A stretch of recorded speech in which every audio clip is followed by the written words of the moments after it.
அஸ்ட்ரோசைன் channel வாயிலாக உலகெங்கும் வாழ்ந்து கொண்டிருக்கும் சகோதர சகோதரிகளுக்கு அன்பார்ந்த வணக்கங்கள் மற்றும் வாழ்த்துக்கள். இன்றைய பதிவு ஏப்ரல் மாத ராசி பலன்கள்.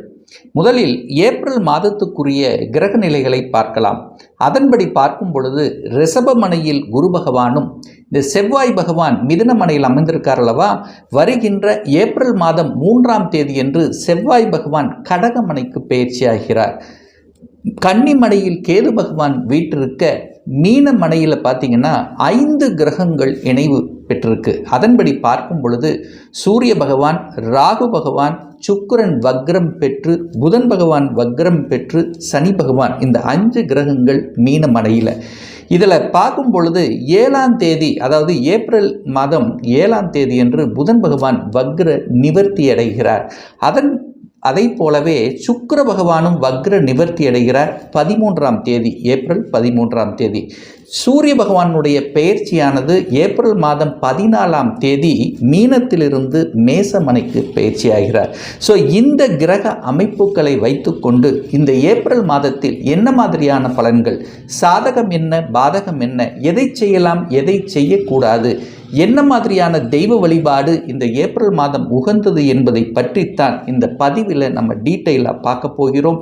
அதற்கு முன்னால் நம்முடைய சேனலை நீங்கள் ஃபர்ஸ்ட் டைம் பார்ப்பவர்கள் என்றால் மறக்காம சப்ஸ்கிரைப் பண்ணிக்கிங்க. மீனராசி அன்பர்களே, இந்த ஏப்ரல் மாதம் என்ன மாதிரியான பலனை தரும் அப்படின்னு பார்க்கும் பொழுது 5 கிரகங்கள் உங்கள் ராசி லக்னத்திலேயே உட்கார்ந்துருக்கு.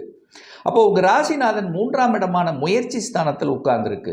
அப்போ ராசியில் சனி பகவானும் ராகுவும் உட்கார்ந்துருக்கார். அப்போ ஜென்ம சனியாகவும் ஜென்ம ராகுவாகவும் இருக்குது. 6, 8, 12ஆம் அதிபதிகள் உங்கள் ராசியிலேயே உட்கார்ந்துருக்கு. அப்போ என்ன நடக்க போகுது? ஒரு குழப்பமான ஒரு தன்மை இருக்கும். ஒரு டிசிஷன் மேக்கில் ஒரு குழப்பங்கள் இருக்கும். எந்த ஒரு விஷயத்தை எடுத்தாலும் கொஞ்சம் யோசித்து செய்யணுங்கிறத மட்டும் ஆழமாக மனதில் பதிய வைத்துக் கொள்ளுங்கள். அதே சமயத்தில் 6, 8, 12 அதிபதியில் இருக்கும்போது திடீர் அதிர்ஷ்ட வாய்ப்புகளையும் உங்களுக்கு கொடுக்கும். அதாவது நினைக்காத சில விஷயங்கள் நடக்கும். ஒரு சிலருக்கு திடீர் இடமாற்றம் கிடைச்சிருக்கும், ஒரு சிலருக்கு ப்ரொமோஷன் கிடைக்கக்கூடிய அமைப்பு, ஒரு சிலருக்கு திடீர் வீடு வாங்கக்கூடிய யோகம், ஒரு சிலருக்கு வெளிநாட்டுக்கு செல்லக்கூடிய தன்மை, இந்த மாதிரி நல்ல பல விஷயங்களும் நடக்கக்கூடிய அமைப்பும் இருக்கிறது.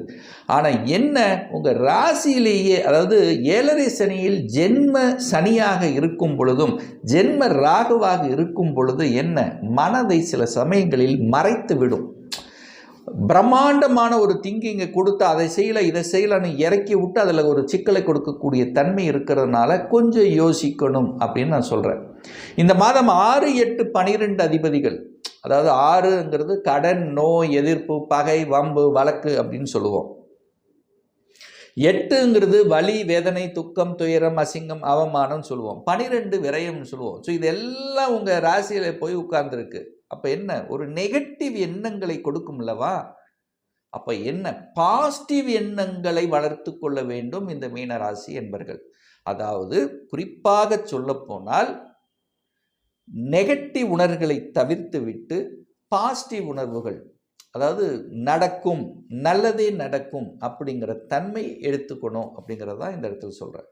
அதே சமயத்தில் இதுவரைக்கும் 2ஆம் இடத்தை சனி பார்த்து கொண்டு குடும்பத்தை கெடுத்து கொண்டிருந்துன்னு சொல்லுவேன். இப்போ தனம் நன்றாக இருக்கு, தனம் ஓரளவுக்கு நல்லா இருக்கும். ஏன்னா சுக்கிரனும் குருவும் பரிவர்த்தனை பெற்று பரிவர்த்தனை யோகத்தோடு இருக்கு.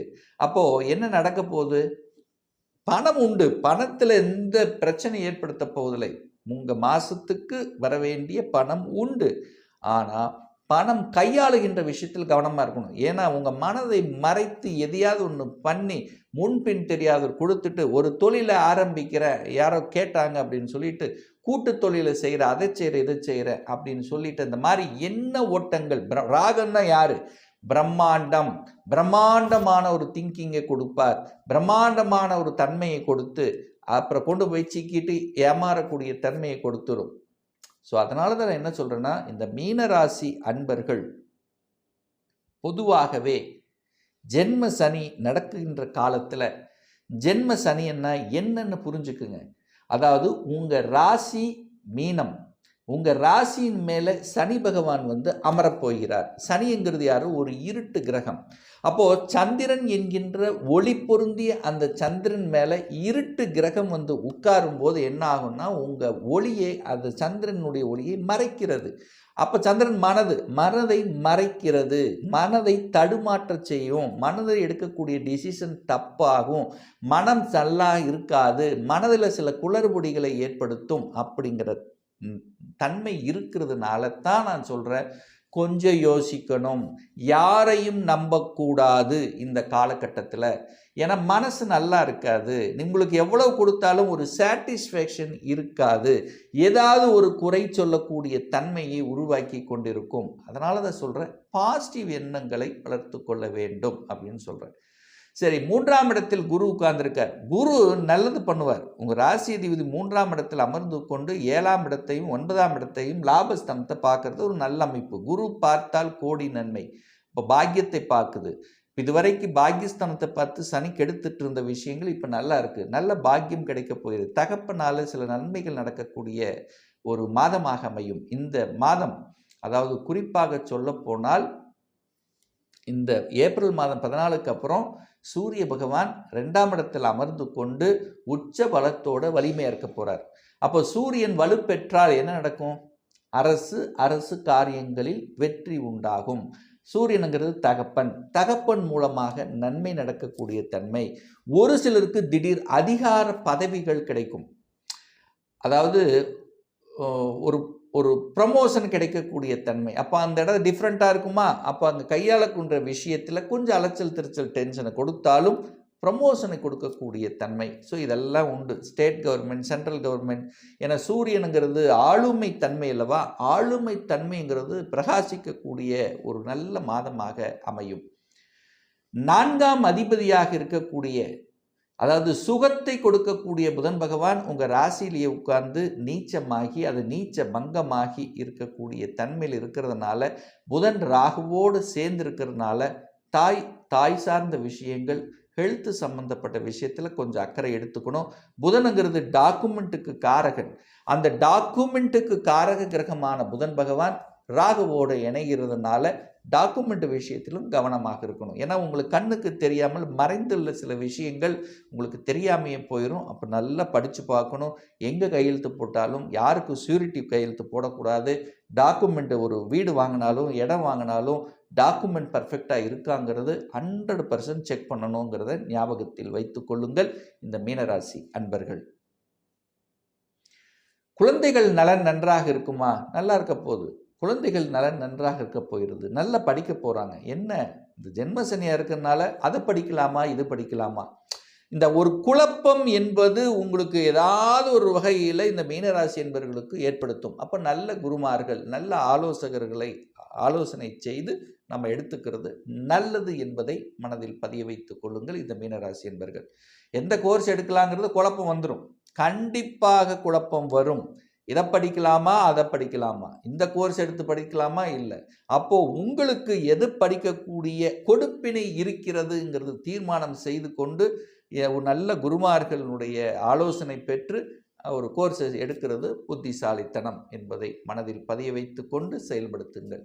திருமணம் சார்ந்த சுப காரியங்கள் நடக்குமா? ஏதாவது தொந்தரவு பண்ணிருமா? இந்த ஜென்ம சனி நடக்கும்போது திருமணத்துக்குள்ள தடையெல்லாம் இல்லை. ஒரு நல்ல தசாபுத்தி உங்களுக்கு நடக்கும்போது திருமணம் நடந்தேறும். திருமணத்துக்கு தடை இல்லை. ஆனால் என்ன, மனதை மயக்கக்கூடிய சில விஷயங்கள் நடந்துடும். அப்போது எல்லா விஷயத்திலும் சரியாக இருக்காங்கிறது செக் பண்ணணும். செக்கிங் என்பது அவசியம். சரி, இந்த மாதம் பாருங்க, சுக்கிரன் உச்ச பலத்தோடு உட்கார்ந்துருக்கார். 8ஆம் அதிபதி, அட்டமாதிபதி உச்ச பலத்தோடு இருக்கார். அப்போ என்ன, 8க்குரியவன் வலுப்பெறுகிறது. அப்போ 8க்குரியவன் வலுப்பெறும்போது என்ன, தூர தேச பிரயாணங்களுக்கு செல்லக்கூடிய அமைப்புகளை உருவாக்கும்.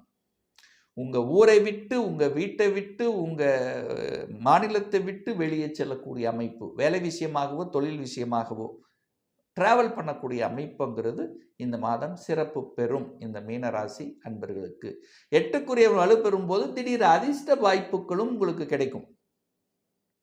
8ங்கிறது ஒரு வலி, ஒரு அலைச்சல் திருச்சல் டென்ஷன், ஒரு வலி துன்பம் துயரம் அப்படின்னு சொன்னால் கூட அதில் பணமும் இருக்குது, நல்ல விஷயங்களும் இருக்குது. ஸோ அந்த என்ன தூர தேசத்தில் போய் பிழைக்கக்கூடிய ஒரு நல்ல வேலை கிடைக்கக்கூடிய அமைப்புங்கிறது இருக்கிறது. குரு பாக்கியஸ்தானத்தை பார்க்குறது நல்ல அமைப்பு, நல்ல பாக்கியம். ஒரு சிலருக்கு பார்த்தீங்கன்னா திடீர் குழந்தை பாக்கியம் கிடைச்சிரும் இந்த மாதம். அதனால் மனதில் நல்லது விஷயங்கள், சந்தோஷங்கள், குடும்பத்தில் ஒரு நல்ல சுப விஷயங்கள் நடக்கக்கூடிய வாய்ப்புகள், சந்தர்ப்பங்கள் உண்டு. இதனால் குருவினுடைய பார்வையால் குரு பாக்கியம், குருங்கிறது நீங்கள் பாக்கியஸ்தானத்தை பார்க்கறதுனாலையும் லாபஸ்தானத்தை பார்க்கறதுனாலையும் நல்ல குட் நியூஸ் கிடைக்கக்கூடிய அம்சங்களும் உண்டு அப்படிங்கிறதையும் மனதில் பதிய வைத்து செயல்படுத்தலாம். இதில் எந்த தப்பும் இல்லை.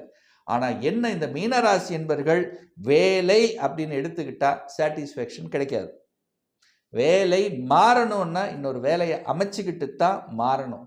எங்கே வேலைக்கு போனாலும் வேலையில் ஏதாவது ஒரு இக்கணம் இருந்துகிட்டே இருக்கும், ஒரு சாட்டிஸ்ஃபேக்ஷன் இருக்காது. இதை மட்டும் மனசில் வச்சுக்கோங்க.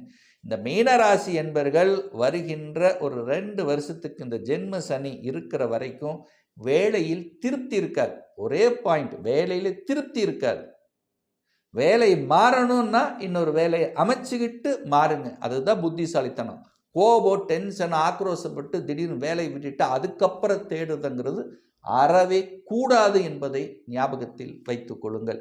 ஒரு நல்ல தெய்வ வழிபாடு இந்த மீனராசி என்பர்கள் உங்கள் மனசு, எண்ணம், செயல், சிந்தனை சிறப்பு பெறணும் அப்படின்னா வாரம் ஒவ்வொரு வியாழக்கிழமை அன்னைக்கு தட்சிணாமூர்த்தியை பார்த்துருங்க.